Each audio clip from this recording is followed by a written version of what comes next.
We all know that it's pretty easy these days to go out and find yourself a reasonably priced DDR2 era desktop to smash out some early to mid 2000s games on. But what people don't seem to be talking about is just how easy and affordable it is now to have a dedicated mobile system to get your nostalgic gaming fix on. And no, I'm not talking about those modern GPD Win handheld devices or whatever, Steam Deck clones. I'm talking about actual period correct hardware.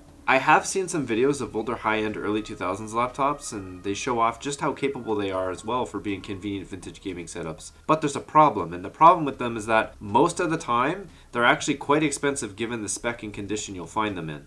And in the case of the early 2000s laptops, they're kind of getting difficult to track down. I mean, a lot of these systems have been long since sent off to e-waste, and if they haven't, well, all that's kind of left are just really stripped down parts units. And let's not forget the biggest problem with all of these older laptops. The screens. The screens on these laptops were always overcompensating big time with their really high resolutions. And hey, well that's fine for regular tasks like web browsing or spreadsheeting. This really sucks for gaming because the GPUs inside of these things can never even dream of running games at such high native resolutions. Because of this, you end up having to really compromise on the graphics settings for your games. I mean, if for nothing else, your games are going to look super stretched and fuzzy and it's just not enjoyable. But what if I told you there's a way around all of this? And you can have it for what is only marginally more expensive than the base cost of one of those early 2000s media laptops. I will say that this method is not quite as simple as going out and buying any specific kind of system. You do have to do some research to decide if what you found is going to work out or not. But without further ado, let's break down what exactly this method is. The first step is to browse local listings or even your local thrift store. What you want to look for is a Windows Vista era media laptop with some form of dedicated graphics. These laptops are at the point now where people are just starting to throw them out or donate them because they don't really have enough power to be repurposed for anything modern. So this is excellent for you and I because it means that we can pick up a mobile Core 2 system with a dedicated graphics chip for next to nothing. So once you've found a system that meets this criteria, now this is where the research and planning comes into play. The goal is to either A, find a low-spec media laptop. Typically these aren't configured with the dreaded high-resolution panels, instead actually having a much lower resolution panel like 1280 by 800. Or B, find a high-spec media laptop for dirt cheap. Now, depending on which option you chose, you're going to have to research one of the following things. So if you chose A, the low-spec laptop, you're going to need to look at GPU upgrade paths. Were there any? And if there are, how much do they cost? Are they even obtainable, or is it very difficult to find these parts? And if you chose option B, the high-spec laptop, then you need to search what screen configs were offered. Were there multiple resolution choices for the same size of panel? Can you still find these panels online? Are they cheap? Are they expensive? It should be noted that you could, in theory, go out and buy a completely different random laptop that just so happens to have the same dimensions of screen as the laptop that you want to replace the screen on, and you might actually be able to replace it with that screen. But this doesn't always work, so your mileage will vary. Either way, you want to spend as little as possible, so it's important to plan the cost ahead of time before buying anything. Now, I actually didn't do that, as we'll see, but it actually worked out for me, and it's kind of what spawned the idea of this video. So with that out of the way, it's time to talk about my own experience with this little method and how it turned out for me. So I actually managed to find this Toshiba Cosmeo laptop at my local thrift store for just $15. It didn't have an AC adapter, didn't have RAM, and it didn't have a hard drive. It was also untested. I really knew nothing about this laptop going into it. All I knew is that Toshiba Cosmeos generally had some sort of dedicated graphics chip on them, so I figured I'll take a risk. And after some messing around, I did get it to come to life, and I found out that it was actually a pretty low-spec Cosmeo F50 with the 9200M GS graphics by NVIDIA. Oh, it also had a 1280 by 800 screen.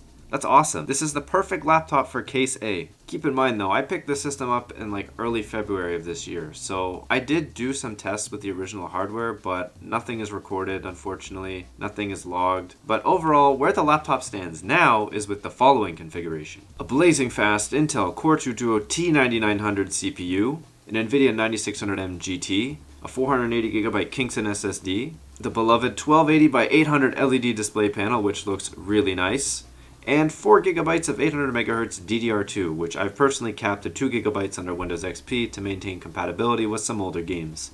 So now let's break down the prices. The GPU upgrade was $40. The original 90-watt Toshiba AC adapter that I was missing was $10. A Core 2 Duo T9900 was $37, and the laptop itself was $15. Now, I should mention the RAM and the SSD were parts that I did have lying around, so that puts us at about $102 Canadian or $74 US. For that money, a fully working and maxed out system of this vintage is not too bad. It's also not that much more expensive than buying an older early 2000s media laptop either.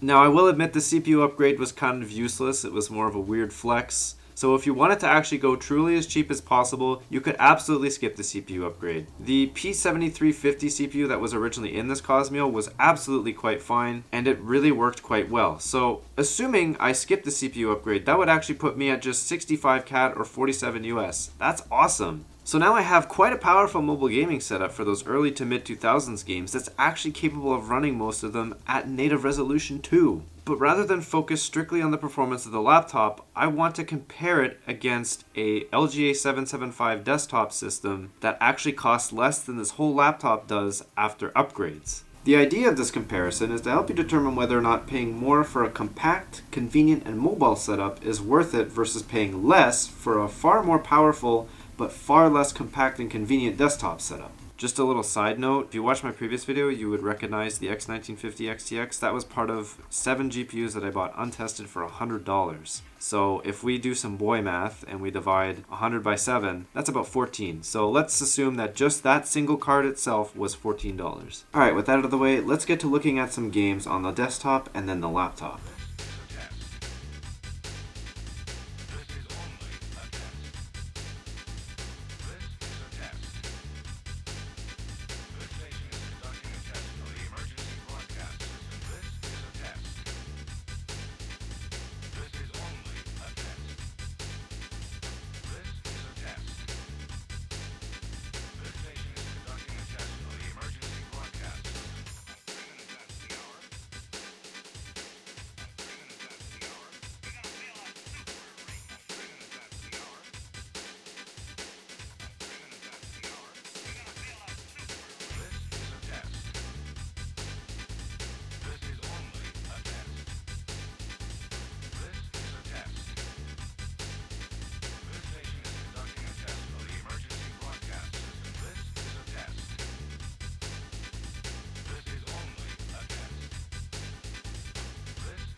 Well, there you have it. The tests basically speak for themselves. The laptop doesn't trail that far behind the desktop in just about every single test we did. We were able to run every game that natively supports 1280 by 800 without any problems, and we didn't have to turn the settings down from high too much either. I'm really pleasantly surprised by how well the laptop performs. Like, it's very close to the desktop, and it wasn't that much more. So if you value convenience and portability, as long as you can do your research ahead of time, price out parts, and get the laptop itself for a good enough price, I really think that these laptops are going to be very popular soon because they work so well. And with that, I hope you enjoyed the video, and I hope you also found it informative. Also, feel free to comment your mobile Windows XP Battle Station down below in the comments. I'm curious to see what you guys all have. Is it newer? Is it older? Was it expensive? Was it cheap? Let me know.